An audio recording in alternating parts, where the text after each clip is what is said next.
और राज्य सरकार द्वारा जो देय ब्याज है पिछले 1.5 साल से नहीं मिला, उस वजह से व्यवस्थापक भाइयों को बहुत बड़ा नुकसान हो रहा है। 2-2 साल से तनख्वाह नहीं मिलना, बिना तनख्वाह काम करना कोई कर सकता है क्या? ये एक व्यवस्थापक ही ऐसा है जो बिना पैसे अपना काम कर रहा है। सरकार को, हमारे राजस्थान के सहकारिता मंत्री को इस बारे में ध्यान देना चाहिए कि व्यवस्थापकों के हित में जो ब्याज राशि 1.5 साल से बकाया पड़ी है वो दी जावे ताकि इनका खर्चा चल सके। यूनियन एक ही होनी चाहिए, सब व्यवस्थापक भाइयों के हित में ध्यान में रखते हुए इसको एक होना बहुत ही ज़रूरी है। अपने अलग अलग यूनियन बनाकर सरकार कहाँ सुनने वाली है? अपने बैंक में अगर 1 महीने वेतन का नहीं मिलती तो काम बंद हो जाता है। अगर कोई संस्था घाटे में चल रही है, कोई ब्रांच बैंक की घाटे में चले, तो वहाँ भी मैनेजर्स और कलर्स को दिया जाने वाला फंड्स तो उपलब्ध है, जबकि व्यवस्थापक के लिए कुछ भी नहीं है। अगर मैं इस बैंक का अध्यक्ष बनता हूँ, कोई भी व्यवस्थापक बिना तनख्वाह नहीं रहेगा, मुझे कुछ भी करना पड़े इनके हित में काम करो। सहकारिता किसानों की रीढ़ की हड्डी है, सबको जोड़ के रखती है। अगर इन व्यवस्थापक भाइयों को सैलरी नहीं मिलती, तनख्वाह नहीं मिलती, तो आगे कौन इसमें काम करेगा? ये पैसा आचार संहिता की वजह से नहीं रुक सकता। ये तो हर सरकार, चुनाव तो आते रहते हैं। पहले एमएलए के चुनाव थे, राजस्थान सरकार के थे, अब भारत सरकार के चुनाव है। इससे क्या असर पड़ता है? ये तो पैसा सरकार ने देना ही है। गंगानगर केंद्रीय सहकारी बैंक के एमडी वर्तमान में संजय जी गर्ग हैं, उनसे भी अपील करना चाहता हूँ कि भाई संस्था न चलानी है, आपने अपने बैंक को चलाना है तो अपने व्यवस्थापकों को भी ध्यान रखें। किसी तरह इनका कम से कम 2-2 महीने की तनख्वाह तो आप पास कर ही सकते हैं।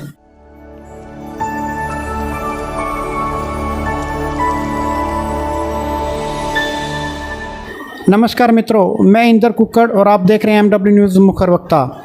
जैसा कि आप जानते हैं कि हम आपको अनेक जनप्रतिनिधियों से रूबरू करवाते हैं, ऐसी शख्सियत से रूबरू करवाते हैं जिन्होंने अपने जीवन के अंदर समाज को एक अलग दिशा देने का प्रयास किया हो और एक अलग मुकाम हासिल किया हो।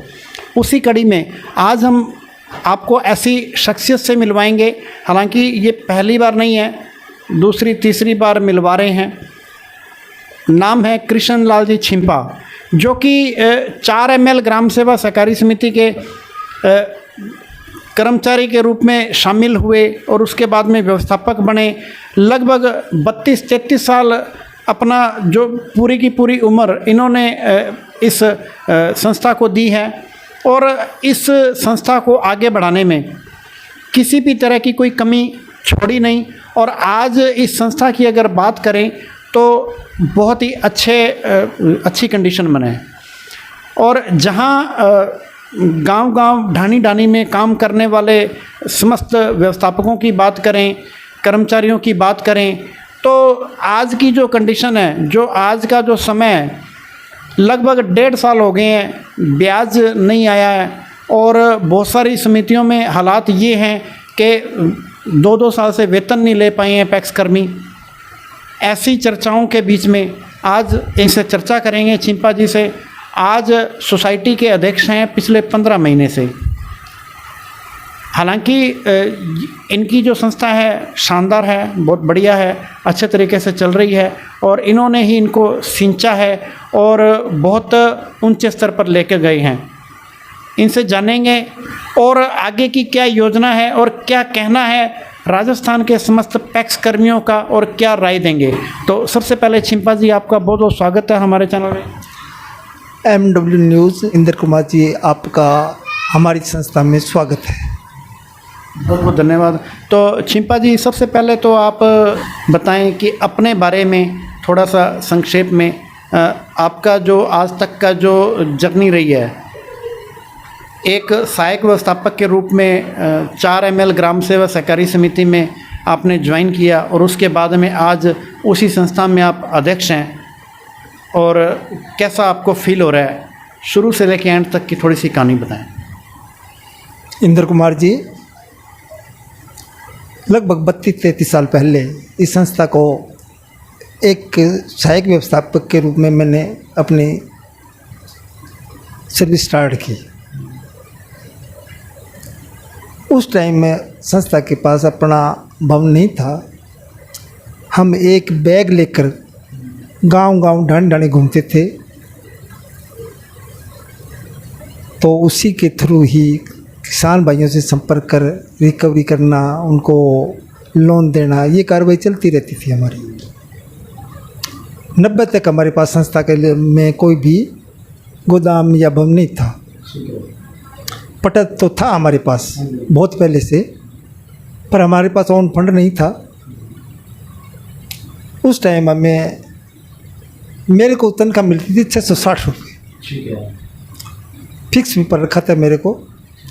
बाद में संस्था द्वारा ग्रेड दिया गया, फिर प्रमोशन भी संस्था द्वारा किया गया और व्यवस्थापक बना मैं। 2008 में मिनी बैंक का कार्य प्रारंभ किया गया, जिसमें सबसे बड़ा योगदान कोटा एमडी BS गिल, उस टाइम गंगानगर में एमडी थे, और राजेश जी टाक बीकानेर जॉइंट रजिस्ट्रार, उनका बहुत बड़ा सहयोग रहा, जिनकी वजह से ही इस भवन का निर्माण हुआ। उन्होंने स्वीकृति दी और संस्था ने अपने ओन फंड से ही इस भवन का निर्माण किया। फिर बैंकिंग का कार्य चालू हुआ, पैसे का बहुत बड़ा लेन देन हुआ संस्था में। उसी पैसे से ऋण वितरण कर, जो कि उपभोक्ता ऋण थे, कुबेर ऋण था, स्वरोजगार ऋण था, दिया गया। इसकी वजह से संस्था में बहुत बड़ा फंड इकट्ठा हुआ। सहयोग रहा अधिकारियों का भी और मेरी ग्राम पंचायत के सभी नागरिकों का बहुत बड़ा सहयोग रहा, जिन्होंने मुझ पर विश्वास किया। तो उसी दिन से ये न्यू बैंकिंग के रूप में कर रही है। खाद बीज का काम हमारे नहीं है, लोकल है, 3 किलोमीटर पर हमारी गंगानगर शहर है, तो खाद बिक्री नहीं होती यहाँ पर। गांव में क्या है रिवाज का, बेटा दे दे खाद, अधिक किलो दे दे, पैसा दे देंगा, तो विश्वास पर देना भी पड़ता है, तो बिक्री नहीं होती। वो फिर पेंडिंग पड़ा रहता स्टॉक, कब पैसा आएगा, कब देंगे, कब बैंक चुकाएंगे। तो खाद बीज का काम नहीं है, सिर्फ बैंकिंग चल रही है। आज की डेट में लगभग 3 करोड़ की डिपॉजिट है। इसके अगेंस्ट लगभग 50 लाख रुपए का इस संस्था द्वारा ऋण दिया गया है, जो समय पर वसूली भी हो रही है। कोई थोड़ा बहुत हो सकता है अवधि पार हो गया, बाकी नहीं है।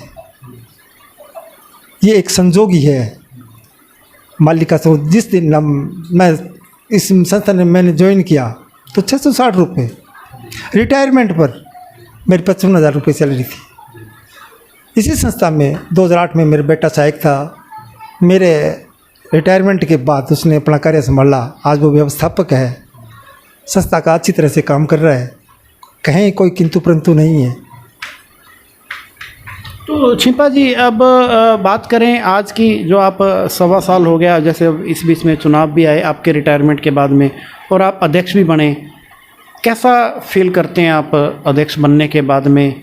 एक समय था जब आप उसी संस्था में आप एक कर्मचारी के रूप में काम कर रहे थे, सारी उम्र आपने उस कर्मचारी के रूप में आपने काम किया, और उसी संस्था में आप एक अध्यक्ष के रूप में काम कर रहे हैं। कैसा फील कर रहे हैं आप, और आपके प्रति परिवार में किस तरह के विचार आते हैं? इंद्र कुमार जी, बहुत बड़ी बात है इसी संस्था में सर्विस करके अध्यक्ष पद पर विराजमान होना। ये मेरे अकेले का नहीं है, मेरे पूरे गांव, मेरी पंचायत, मेरी GSS का सभी का बहुत बड़ा योगदान रहा है, जिन्होंने मिलकर इस संस्था का अध्यक्ष बनाया है। मैंने इस संस्था में सर्विस की है 0% से। आज इसके पास संभावना फंड लगभग 45 से 50 लाख रुपए है। अपनी मेहनत से, अपने परिश्रम से इकट्ठा किया है। अध्यक्ष बनने के बाद मेरा ये मेन कर्तव्य है कि मैं इस संस्था को संभाल के रखूं। तो छिपा जी, अब बात करें, आज देखते हैं अभी 2 तारीख कोई MD साहब संजय जी गर्ग हैं, जैसे उन्होंने एक लेटर भी दिया है कि अपेक्स बैंकों के ब्याज पिछले 1.5 साल से नहीं आया, उस वजह से बहुत सारी समितियां जो केवल और केवल एसटी लोन पर डिपेंड है और वेतन के भी लाले पड़े हुए हैं। आपकी संस्था में क्या कंडीशन है और जहां की कंडीशन ख़राब है उस बारे में आप क्या कहना चाहोगे? इंद्र कुमार जी, बहुत बड़ी बात है कि मेरी संस्था तो अपने मेरे कर्मचारियों को सैलरी दे रही है, मेरा काम चल रहा है। मेरे बहुत से व्यवस्थापक भाई 2-2 साल से उनको तनख्वाह नहीं मिली, उनका घर कैसे चलता है? बड़ी मुश्किल होती है। यहाँ पर बैंकिंग नहीं चल रही, सिर्फ एसटी लोन पर है या खाद बीज पर है, तो उनका वेतन निकलना बहुत ही मुश्किल है।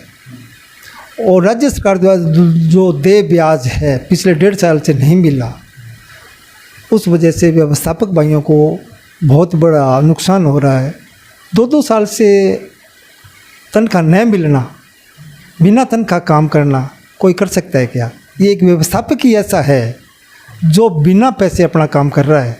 सरकार को, हमारे राजस्थान के सहकारिता मंत्री को इस बारे में ध्यान देना चाहिए कि व्यवस्थापकों के हित में जो ब्याज राशि 1.5 साल से बकाया पड़ी है वो दी जावे ताकि इनका खर्चा चल सके। यही अपील है सहकारिता मंत्री से। तो आप इस बारे में ध्यान जरूर दें, कोशिश करें जल्द से जल्द फंड्स रिलीज़ करें ताकि व्यवस्थापक भाइयों को सैलरी मिल सके। छिंपा जी, जैसे अभी आप बात करें भी, आपकी जो संस्था है 4ML ग्राम सेवा सहकारी समिति, इस समिति में जैसे नवाचार कर रखे हैं आपने, फंड जमा कर रखा है, उस वजह से वेतन को लेकर समस्या नहीं आई है।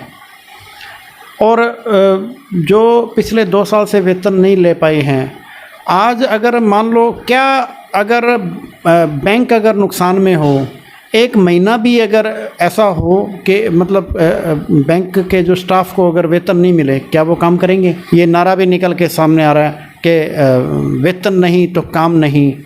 क्या कहना चाहेंगे आप उन कर्मचारियों को?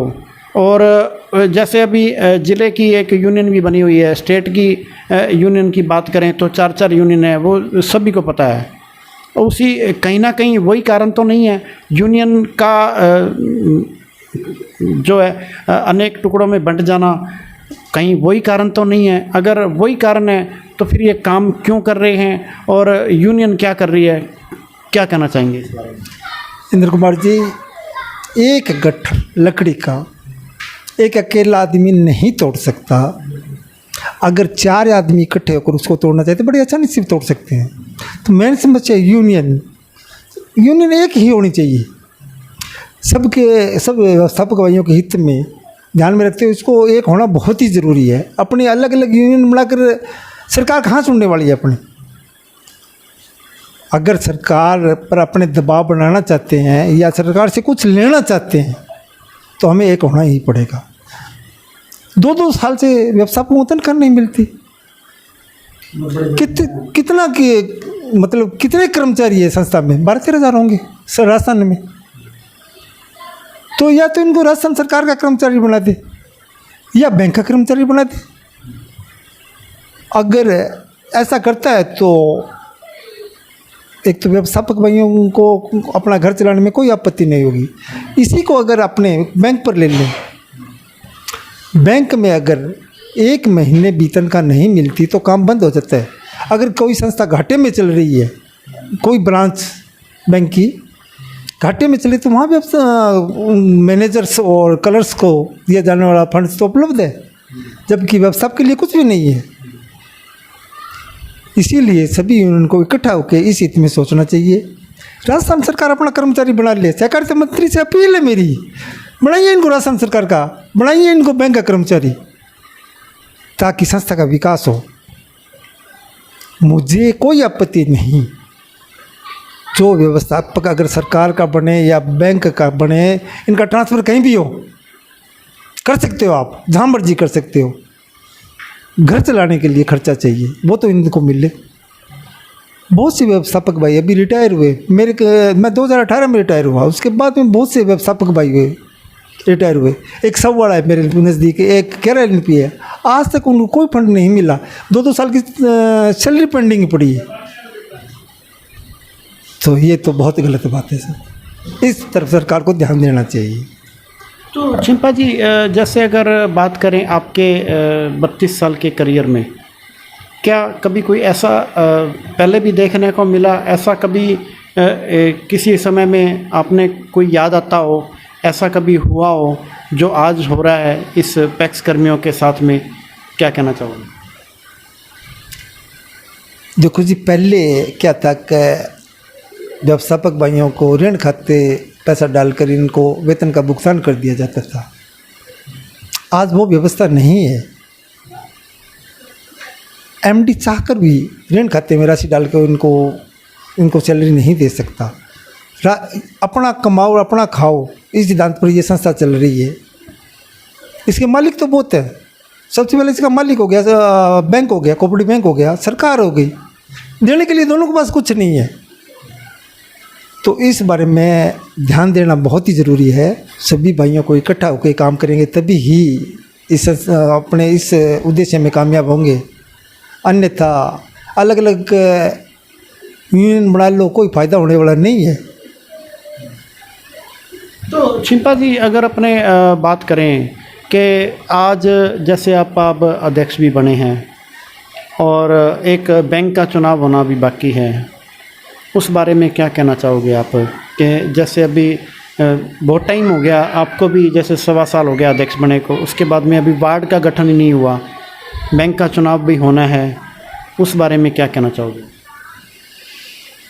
तो कुछ बैंक का चुनाव तो होना ही है, टाइमली होना भी चाहिए। पिछले काफ़ी टाइम से हमारे बैंक अध्यक्ष का सीट खाली पड़ी है, प्रशासक लगे हुए हैं और मेरी भी इच्छा है चुनाव लड़ने की। भगवान ने चाहा अगर इस बैंक का मैं चेयरमैन बनता हूँ तो सबसे पहले मेरा काम व्यवस्थापक भाइयों के हित में काम करना होगा। इन्हीं की वजह से ही व्यवस्थापक बनाऊँ और इनके हित में अगर काम नहीं करूँगा, इनकी पूछ नहीं लूँगा, तो आगे आने वाला टाइम तो मुझे बर्दाश्त नहीं करेगा। मैं यही भगवान से तमन्ना करता हूँ, आशा रखता हूँ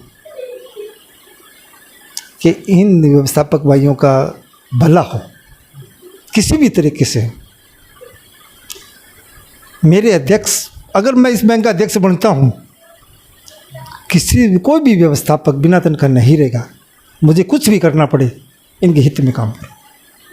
तो चिंपा जी, अब आप अपने जो पैक्स कर्मी हैं, इनको कोई विशेष रूप से कोई संदेश देना चाहेंगे बैंक कर्मियों को या अपने पैक्स बैंक को, या आप जो ऊपर के जो अधिकारी हैं या नेता है, जनता है, उनको क्या अपील करना चाहेंगे, संदेश क्या करना चाहेंगे? अभी तो कुकुर साहब आचार संहिता चल रही है। सरकार चाहकर भी इस और कोई कदम नहीं उठा सकती, कोई कार्य नहीं कर सकती इस संस्था व्यवस्थापकों हित में। आफ्टर चुनाव राजस्थान में सरकार बनी हुई है, सेंटर में भी सरकार बनेगी। दोनों सरकारों से मैं आज ही अपील करना चाहता हूँ कि सहकारिता किसानों की रीढ़ की हड्डी है, सबको जोड़ के रखती है। अगर इन व्यवस्थापक भाइयों को सैलरी नहीं मिलती, तनख्वाह नहीं मिलती, तो आगे कौन इसमें काम करेगा? आज ये बिना पैसे काम कर रहे हैं। किस मिट्टी के बने हुए ये व्यवस्थापक? तो चिंपा जी, जैसे अभी 1.5 साल से पिछले जो ब्याज रुका हुआ है, जो राशि समितियों को देनी है, समितियों के खातों में डालनी है, क्या आचार संहिता की वजह से रुक सकती है, रुकी हुई है? ये पैसा आचार संहिता की वजह से नहीं रुक सकता। ये तो हर सरकार, चुनाव तो आते रहते हैं। पहले एमएलए के चुनाव थे, राजस्थान सरकार के थे, अब भारत सरकार के चुनाव है। इससे क्या असर पड़ता है? ये तो पैसा सरकार ने देना ही है। सरकार ने हाँ कर रखी है 4% 3% जो भी बिना ब्याज कोऑपरेटिव बैंक जीएसएस को ऋण दे रहा है और जीएसएस अपने सदस्यों को ऋण देगी। न तो इसमें अगर ब्याज नहीं मिलेगा तो न तो बैंक के हित में है, नहीं संस्था के हित में। संस्था के हित में तो बिल्कुल भी नहीं है। जो पैसा आएगा बड़ी मुश्किल से व्यवस्थापक को 2 या 3 महीने की सैलरी मिलेगी। इंद्र कुमार जी, सबसे पहले तो मैं सभी अध्यक्ष महोदयों से अपील करता हूँ कि अपना कर्मचारी बिना तनख्वाह कैसे काम कर रहा है। पड़ोस में सब कुछ हो रहा है, अपने क्यों नहीं हो रहा। तो अध्यक्ष महोदय, आपसे अपील है कि सबसे पहले आगे आकर आप संस्था के हित में अपने कर्मचारियों को सम्मान दिलवाएं। पड़ोस में तो सब कुछ हो रहा है। अरे काल को टाबर आज वो जुबान हो गयो और आज क्या दिखावा है, ऐसे कैसे हो सकता है। मैं सरकार से भी अपील करना चाहता हूँ, अगर इस तरफ सरकार ने ध्यान नहीं दिया और बैंक ने भी नहीं दिया तो आने वाले समय बहुत बुरा होगा।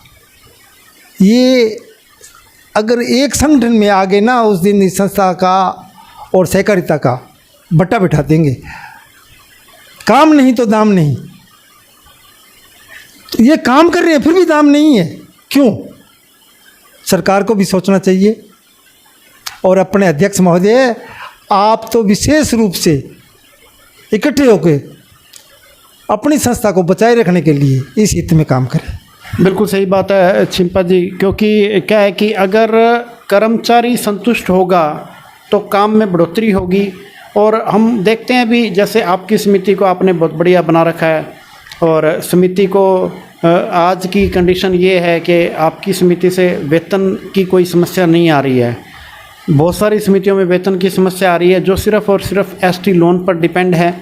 उनके अंदर ये बहुत बड़ी समस्या है।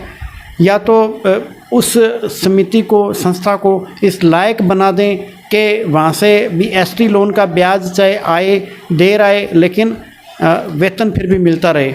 बहुत ही सोच है आपकी अच्छी है। तो इसी क्रम में मैं एक थोड़ी सी बात कहना चाहता हूँ इंद्र कुमार जी। गंगानगर केंद्रीय सहकारी बैंक के एमडी वर्तमान में संजय जी गर्ग हैं, उनसे भी अपील करना चाहता हूँ कि भाई संस्था ने चलानी है, आपने अपने बैंक को चलाना है तो अपने व्यवस्थापकों को भी ध्यान रखें। किसी तरह इनका कम से कम 2-2 महीने की तनख्वाह तो आप पास कर ही सकते हैं। करिएगा सर, करिएगा, हम आपके साथ हैं। कहीं समस्या आई तो हम आपका साथ देंगे, आगे बढ़ के आएंगे। किसी बात से आपको डरने की ज़रूरत नहीं है, करिएगा सर आप। संजय जी, आपसे अपील है इस मामले में। व्यवस्थापक भाई बिना पैसे काम कर रहा है, आपके पास तो पावर है सर, करिएगा। वैसे भी एमडी साहब ने लेटर भी लिखा है 2 अप्रैल को, जिसके अंदर उन्होंने विशेष रूप से पैक्स बैंक से अपील की है कि ब्याज दिया जाए ताकि इनका वेतन मिल सके पैक्स कर्मियों का। बहुत ही अच्छी बात है। तो छिंपा जी, बहुत बहुत धन्यवाद, आपने समय दिया उसके लिए। तो ठीक है जी, ये हैं 4 ML ग्राम सेवा सहकारी समिति के अध्यक्ष और पूर्व व्यवस्थापक कृष्णलाल जी छिंपा, जो कि समिति में काफ़ी उन्होंने बहुत अग्रणी भूमिका निभाई है समिति को एक बहुत अच्छी संस्था बनाने के लिए। और जिस वजह से आज इस समिति में ऐसी वेतन को लेके कोई समस्या नहीं है। ठीक है जी, MW न्यूज़ मुखर वक्ता में समय देने के लिए बहुत बहुत धन्यवाद, बहुत बहुत धन्यवाद।